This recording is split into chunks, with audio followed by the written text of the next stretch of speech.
Welcome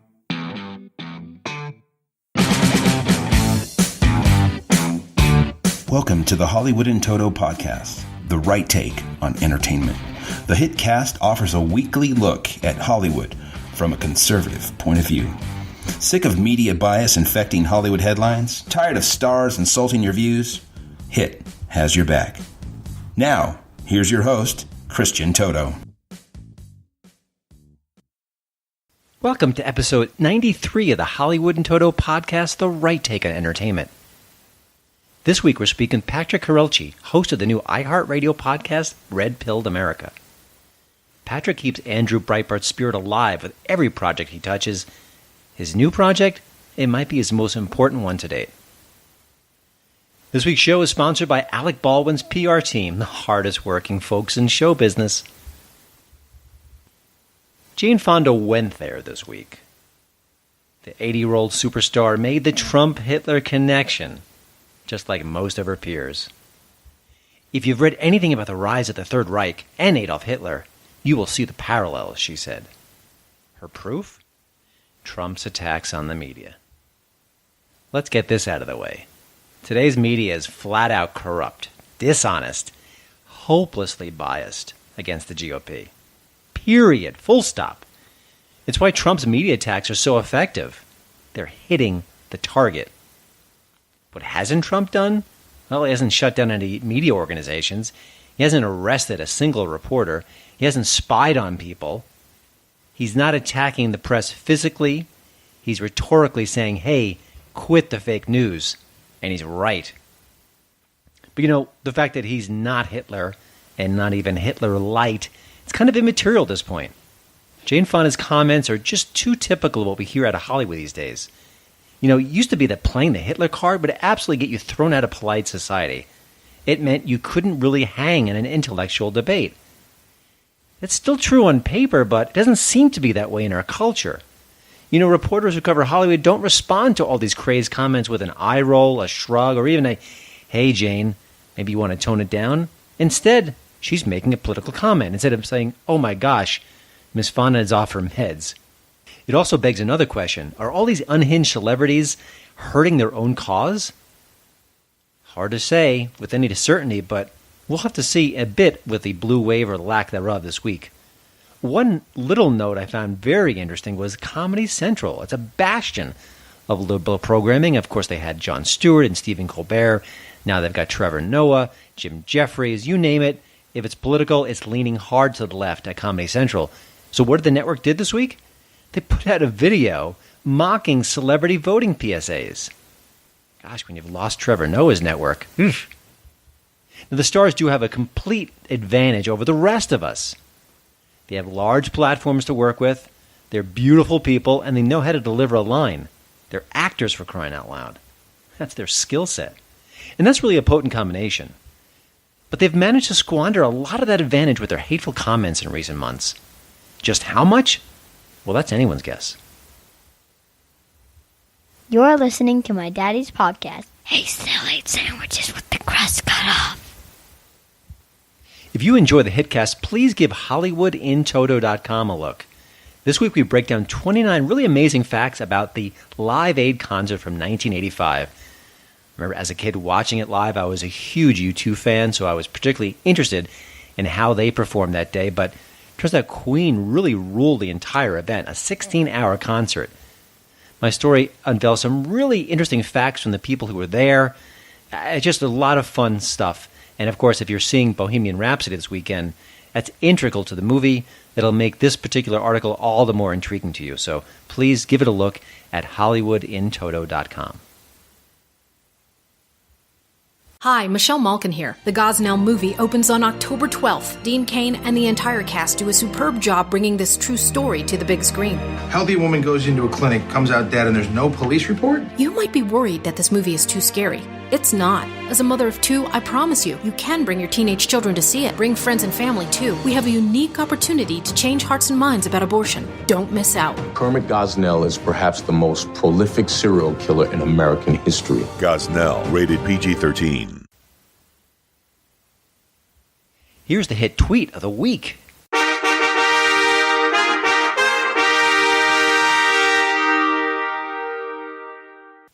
Confession time, I love Kristen Schaal. She not only voiced Mabel from the great show Gravity Falls, she also makes Louise so memorable on Bob's Burgers. What a great voice artist. And apparently her choice of news sources maybe hasn't been too keen in the last year or so. Here's her attempt at attacking Trump Nation on Twitter. Too bad Trump can't drum up his base by advertising his achievements. Here's how I responded to a person on Twitter. Try Googling economy and black unemployment. We'll wait. My hit tip of the week is Daddy's Home 2. I only watched about a third of the first film a year or two ago, and I just assumed the sequel wasn't worth my time.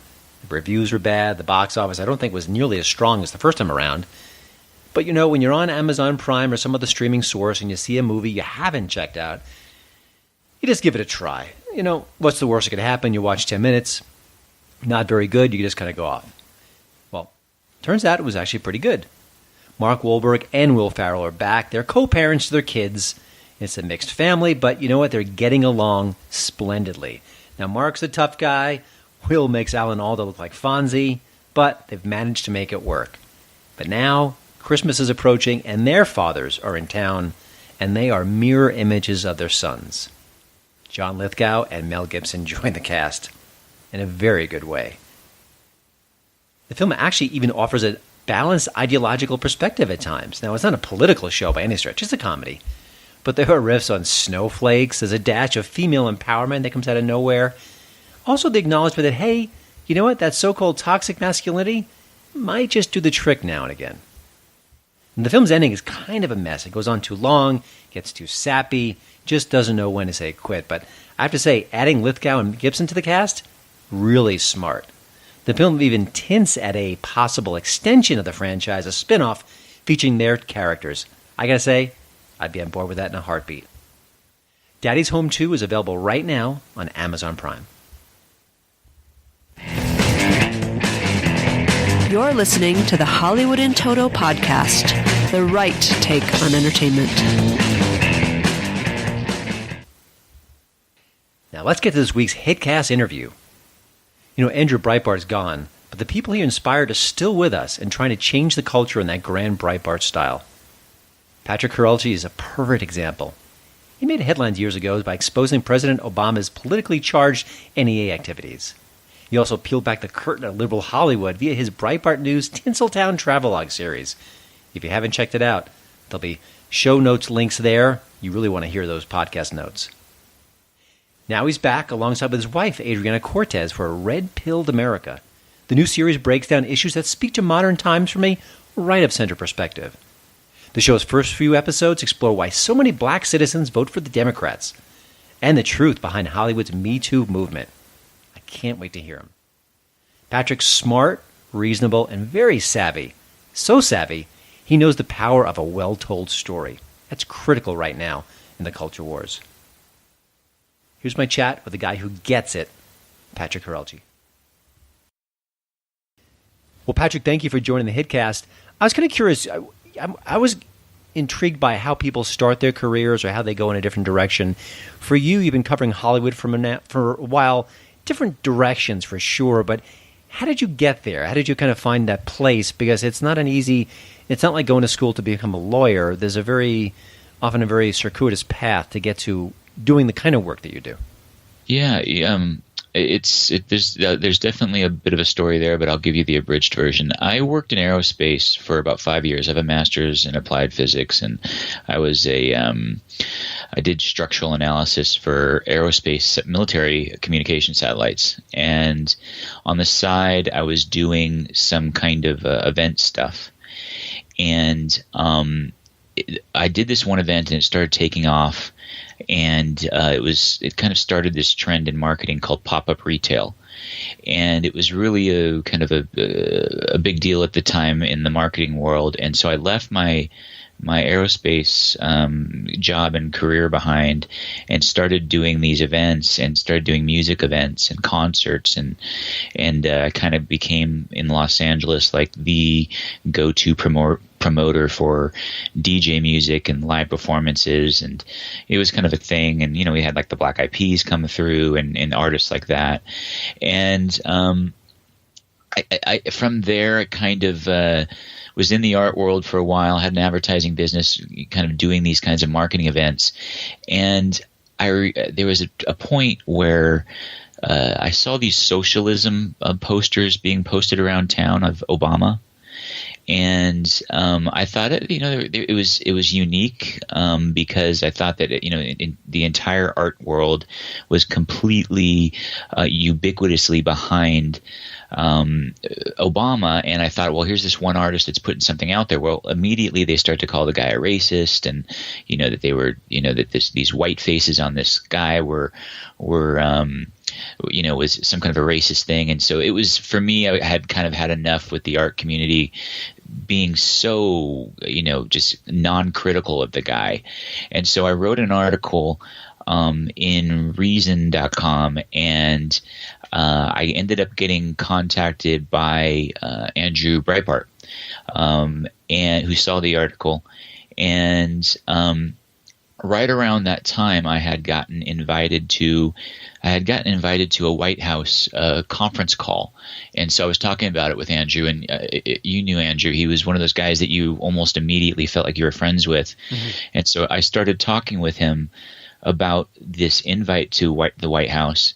And he said, well, and I thought that it was kind of a fishy meeting. I thought that, this was something that sounded weird. It sounded like they were kind of trying to use the National Endowment for the Arts as a kind of a tool to create artistic pieces that could potentially help him in his legislative agenda. So I wanted to start writing it around that time, or I had wanted to start to write for probably years before that. And I decided, this is a good topic. I'm going to go to this conference call and see if it's something that I can write about. And I went to it, and it was this big conference call. It had a bunch of people on it, had a bunch of media on it as well, and they actually put that on the invite. So I thought, okay, well, there's nothing secret about this. So I recorded the call, and afterwards, I kind of realized what they were doing, and what they were trying to do was they were trying to get the artist to create images and whatever art form that they were in that kind of pushed the universal health care legislation that he was trying to push at the time. So I basically wrote a piece for that, posted it up on with Andrew on his kind of at that time was little known site called Breitbart or Big Hollywood, and that was it. And that's kind of how I got into writing. And I kind of dabbled in here and there. I still had an advertising business, but came back to it occasionally, and now I'm kind of doing it full time. What's interesting about that is you had other people on that call, other media reporters, and no one else sniffed out what you sniffed out. Is that correct? Yeah, no, it was definitely one of those things where I think that they felt that it was the community was so 100% behind this man that it was unthinkable. Kind of like, Trump winning the 2016 election. It was just unthinkable that there would be somebody in the room that would be against Obama, or at least not into the way that they were trying to use the National Endowment for the Arts. So yeah, it was kind of it was an interesting thing that I was the only one that spoke out. Is that maybe one of the reasons why you wanted to go in the direction you're going in now? That there was sort of a voice that was needed, or even the fact that, hey, why isn't someone else doing this? Why should it fall upon me? And now that it is, I need to keep doing it. Was that kind of part of maybe the motor behind it? There was part that plays a role. I mean, I think that there's very few voices like ours from the art world that are kind of have a right of center political view. I wasn't even sure at the time that I had a right of center political view. I knew that what I was listening to and what I saw them doing was wrong, and I wanted to write about it. But what tends to happen in our world is that if the second that you are seen as or have a hint or a whiff of being not on the team, not on the on the left's team, you immediately become the other and the enemy. And so you kind of get forced into a corner, and I feel like I carried on more of as a just protecting myself, because I would get attacked so often, and so I think that in a way the left works against themselves in that regard. They could have maybe kept me in the fold, or at least kept me as not as antagonistic.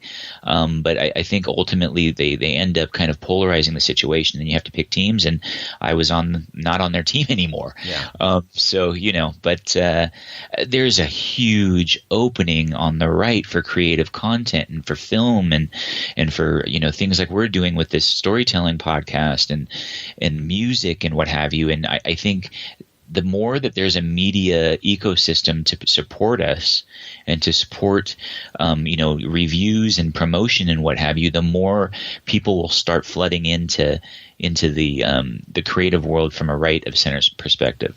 Well, let's jump right into Red Pilled America, your new show. I saw some of the teases. It's finally live now. Maybe give us a quick peek at some of the upcoming episodes and what drew you to those particular themes. Yeah, well, the first one we thought it would be best to, and that's the one that's live now. We have an episode 1 and an episode 2 that we launched with. The first episode, we thought it would make sense to do something that kind of gave a backstory as to why Red Pilled America, we even did it. So, I'd always been a fan of kind of audio storytelling. I would listen, back in my liberal days, would listen to This American Life or and in particular David Sedaris. I loved his kind of storytelling chops, and me and my wife would kind of make these storytelling things just for ourselves and our friends, just kind of behind the scenes. We wouldn't publish them really, and once I went through this experience I happened to be in this very elite group of people in Hollywood. I was around these people for some time through families and through my daughter's friends. And once basically it came out that I was a Trump supporter, because I initially got invited into this group during the Obama years, and it didn't really matter if you were, maybe had a hint of being Republican around these people at that time, because, Obama was in power and the world was good and right with these people. And I was also, me and my wife have Mexican descent, and so we were kind of a little bit of an accessory to these people, because we weren't your standard people within this group. I mean, there's within certain groups of Hollywood, there are when you get into certain kinds of high level groups within Hollywood, you've learned that the diversity ethnically, aside from just ideologically, ethnically, it's very not diverse. And so we became this kind of accessory to these people.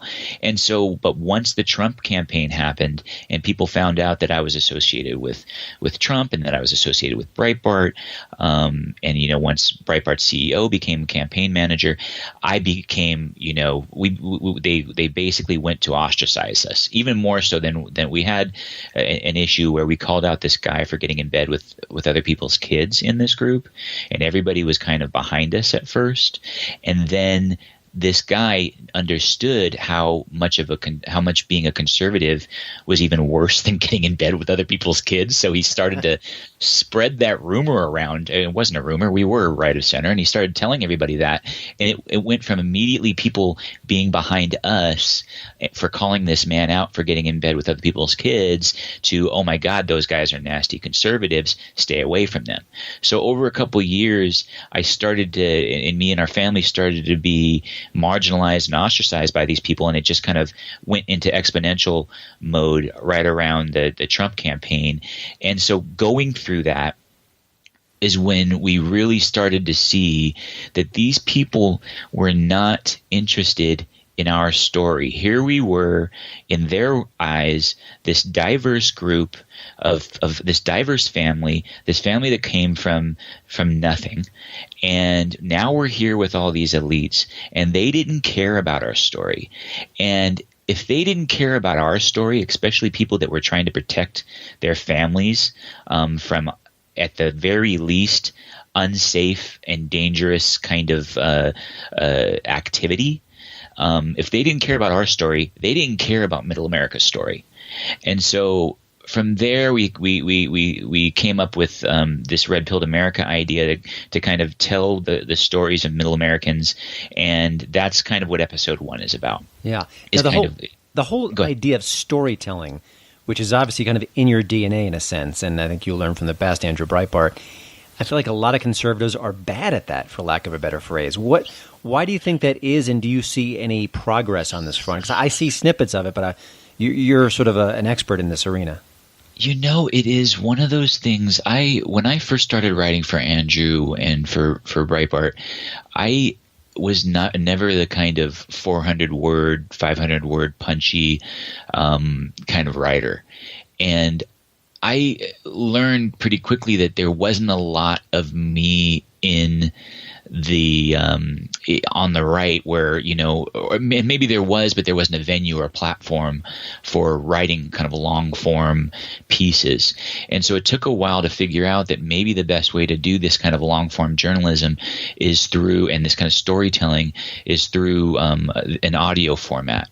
So but I really feel like the reason why there's not a lot on the right is it takes time. It takes time to develop it, and you need to basically hone that. And you need to basically, if you don't come with a trust fund or you don't come with money, you need to be able to support yourself. So I think one of the issues why we don't see a lot more of it on the right is because the infrastructure isn't there in Hollywood to support right of center writers, to develop them over years. And so in my case, I had been, making good money in the advertising world, enough so that I could, allow myself in my free time to kind of develop things.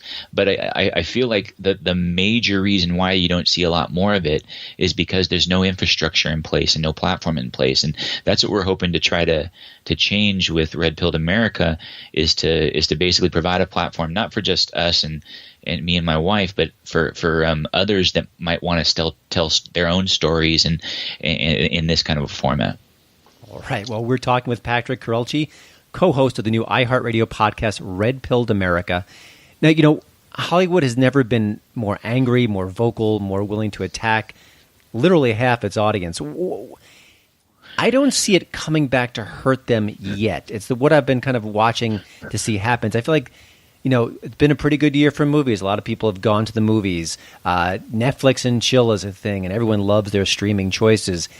Do you think that there's going to be a kind of a sizable, quantifiable blowback for all this sort of hate coming at half the country? I thought it would have happened by now, but I'm not really seeing it in a dramatic fashion. What's your take there? Where Hollywood gets hurt the most is in the big franchise, big tentpole franchises, pieces for them.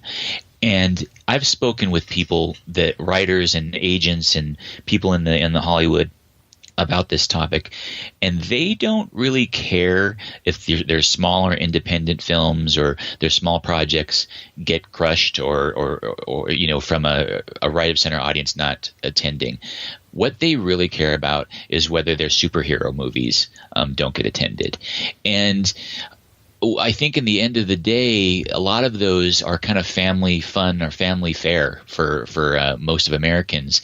And it's very hard to tell your kid that you're not going to go see the next, Superman or Avengers, even though it's riddled with hardcore leftist political activists. I think until there is other options, you won't see a complete flood. Now, we've seen since the early 2000s, we've seen a decline in ticket sales in seats purchased, and they continue to raise the ticket prices to kind of make up for that difference. But you've seen a steady decline since the at least the mid 2000s, and I think. But now there's so many different options and there's so many different ways to see content. And I do feel like, people are kind of turning to social media and maybe getting their kind of fill from a right leaning perspective, from memes and from videos and from shows like yours and from CRTV and these other kinds of content pieces out there. But I really feel like in order for that kind of content to be made, we really have to start making content for our audience, because Hollywood's not going to be doing that. They will never do that. Yeah. And they just don't want to risk their even if they see an opportunity there, a capitalistic opportunity there, they are not going to label themselves or brand themselves within the industry as somebody that's friendly to right of center content. Gotcha. So it's on us to make that stuff. Yeah, no, I agree. One of the things I've been reporting on for a while now, both in this podcast and my website and even other publications, is how Hollywood conservatives are discriminated against. I feel like every few weeks there's a new example, a new case. I've done an interview that someone shares something. You see that a lot. And I want to think, if you bump into someone and you bring up the topic and they go, "Oh, come on, Patrick, you're exaggerating." They'll mention like a Tim Allen, he still works, and a Kelsey Grammer, he still works. What's the one example that you've heard of through the years where you go, you know what, listen to this, and this is an example of what's going on behind the scenes? Are there any cases like that come to mind, or something that sort of Yeah, there is. I can't say his name because I knew you were going to say that. I wish I could. I wish I could, because it's someone that we all kind of know and respect. Right. And it's someone that's actually even known as a right of center talent. But he was up for a series, a cable series that they were going to hire him for, but they might not have even. He was concerned as to whether they were going to use his name. So he was willing to work on the project and not have his name included in the series. And I thought, man, that's the Hollywood blacklist all over again. Mm-hmm. Here's a guy who basically is a very well-known person in Hollywood that has been working in this business for a very long time, incredibly respected, that can't even use his name, like he's a communist in the 50s, that can't use his name associated with this. For me, it was very telling, because this was not somebody that I thought would not want to tell that story, and they don't, because they're concerned. I mean, we're in a time right now, this Trump era, where it is much worse than even the Bush time frame from everyone that I've spoken to on this topic. It's a much worse time for them. And so, they in order for them to keep, feeding their family and pay their bills, they have to hide even their credit associated with a show. So that was one thing that was just relatively recently that I heard about that really stood out to me. Yeah, I hear it all the time, and there are names that I know that I don't share because they ask me, please don't share them. And I always mention this as my ultimate example. When conservatives in Hollywood want to get together and meet, they go under the cloak of darkness. It's called Friends of Abe, which is a group that may not even exist anymore. When liberals want to do it, it's all over Deadline.com and all the different outlets saying how, what they ate at dinner and how they raised money and whose home it was. I think that really speaks volumes. I want to switch gears. This is the question I always get from people when the subject of Hollywood and culture and entertainment comes up, is what do we do? How do we fight back? Now, I know you're doing it with Red Pilled America, and I try to do it with this podcast and my website. But, not everyone has the time to start a podcast or make a website or write stories. And not everyone is an artist who can, share their vision and tell stories from their point of view. How can they help? I mean, how could ordinary red state Americans be a factor in this fight when they don't have the typical weapons at their disposal? to patronize, or not patronize, to be a patron of these artists that are doing this stuff, to go and watch their shows, share their shows, be a viewer, be an audience member, share it through your Facebook accounts, share it through any social media that you might have, tell friends. The more that these kinds of projects are supported, the more that people are following your podcasts, the more that people are buying tickets to your Gosnell movie, the more this kind of content can be created. And it's just as simple as that. I mean, I feel like it's out there. There are people out there that can and are creating things. They just need an audience that will help them along, because it's not like the left of center world where they have a full infrastructure in place. The right doesn't have that, and so for now, the best thing that they can do is to share, to talk, to use word of mouth, to be an audience member in that standpoint. I think that's probably the best way to impact it. I have one final question. It's a long one, and I don't know if there's a positive answer, but you've had your family come up against people on the left, people in Hollywood, and you've been treated badly, and you've talked about that at your podcast that's been aired on Breitbart News, and I'll link to that in the show notes page so people can give it a listen. It's pretty amazing stuff. And you've seen what's going on, and you look at the headlines, and you hear about Kavanaugh and how Hollywood is going to come down on him, and all the thing that's going on. Is there a part of you, and maybe just a sliver, a thumb or a pinky toe, that's optimistic, that's sort of what we're seeing from the hard left in Hollywood, that there's a softening, a sense that things will get better, minds maybe will be more open, or is it just sort of we're in a downturn right now and we haven't hit bottom yet? I do think it's going to get a little bit worse before it gets better. But I am optimistic in things becoming less polarized. I do feel like it is, in my opinion, the media and Hollywood's fault as to why we are in this kind of polarized position right now, because they had been telling so many people for so long that there's no way that this man could be elected president. And when that happened, it was such a shell shock. I remember walking on to my daughter's school campus that's almost ubiquitous. I mean, 99.999% hard left liberals. And it was like I was going to the wake of a death. And I think it's going to take some time for a few brave people in both media and in Hollywood to start seeing, like, you know what, this can't continue. I don't think that we're close to that yet, but I think that we will get there at some point, because we are. And I think what will start to change that is the ecosystems that the right is making for itself. There's media out there, there's more content that's happening, and the more that is kind of starts to grow and flourish, I think we'll start to normalize things. But I do think that we're some time away from that. Yeah, I think it's a great point. I think Tom Hanks, who by and large has been pretty, I don't want to say neutral, he's sort of a left of center fellow, but as far as his public comments, he's not been nearly as divisive.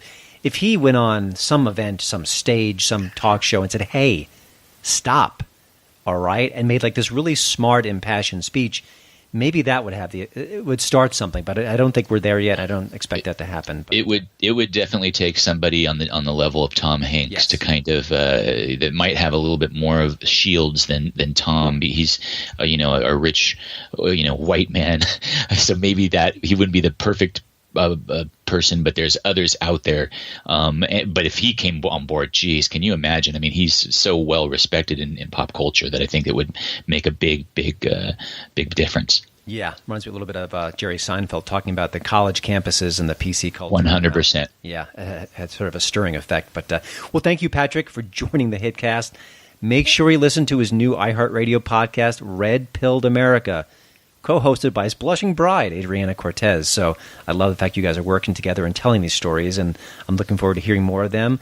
And I just love the work you do. I follow you all the time, and if you're not following Patrick across media, you're doing something wrong. So thank you, Patrick, and I wish you all the best with the new show. Thanks for having me, and it's honored to be on the show. I've been a fan for some time now, so I really appreciate you having me. Well, thanks again for listening. Don't forget to check out HollywoodInToto.com for both the show notes and, of course, the latest entertainment news. Please follow me at Twitter at HollywoodInToto. And we'd love it if you leave a podcast review over at iTunes. See you next week.